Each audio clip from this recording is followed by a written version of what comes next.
The Bible isn't just a book of random stories. It's 66 different books that come together to tell one story. An incredible one about God's love for us. And now for an amazing story inspired by the book of Mark, chapter 4, verses 35 to 41. Everywhere Jesus went, large crowds followed. People longed to hear stories about God's kingdom or just to see him do amazing things. Many were desperate for healing. Others were looking to discover wisdom for their broken lives. But Jesus never ignored the crowds. He always looked on them with compassion, sharing God's word and often making people whole again. I can walk. I can walk. But only 12 men, the disciples, traveled everywhere with Jesus. One evening, after speaking all day at the Sea of Galilee, Jesus climbed into a boat with those close friends. Peter likely took charge. James, John, get the sail up. Working on it. Sure about this sail?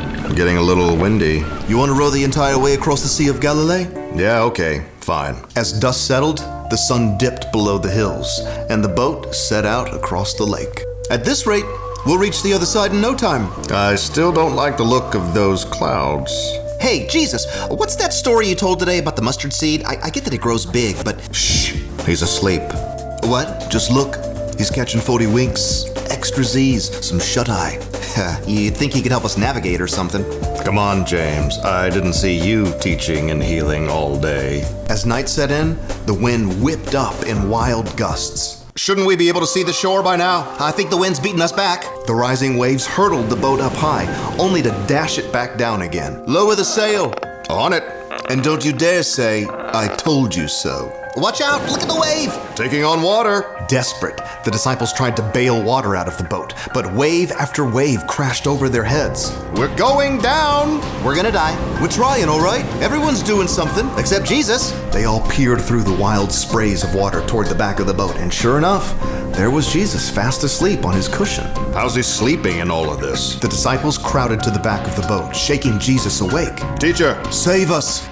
Don't you care if we drown? Jesus sat up, his feet deep in the briny water at the bottom of the boat. He didn't seem surprised at all by the wind and the waves. Please, do something. Jesus slowly rose to his feet, and he kept his balance easily on the rolling deck. And then he called out into the heart of the wild storm. Quiet, be still, impossibly, amazingly. And just like that, the wind died down and the waves stilled.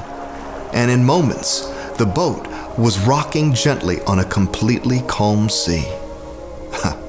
The disciples gaped at Jesus, their mouths wide open in shock. Why are you so afraid? Don't you have any faith at all yet? The men in the boat couldn't answer. Jesus had just silenced a storm so huge, it terrified even the most seasoned of fishermen. As Jesus settled back onto his bench, Peter gathered with James and John in the front of the boat. Who is this man? Yeah, even the wind and the waves obey him. John glanced back at Jesus once more, amazed. Even though his friends had acted out of fear instead of faith, Jesus had taken the time to still their fears and calm the storm.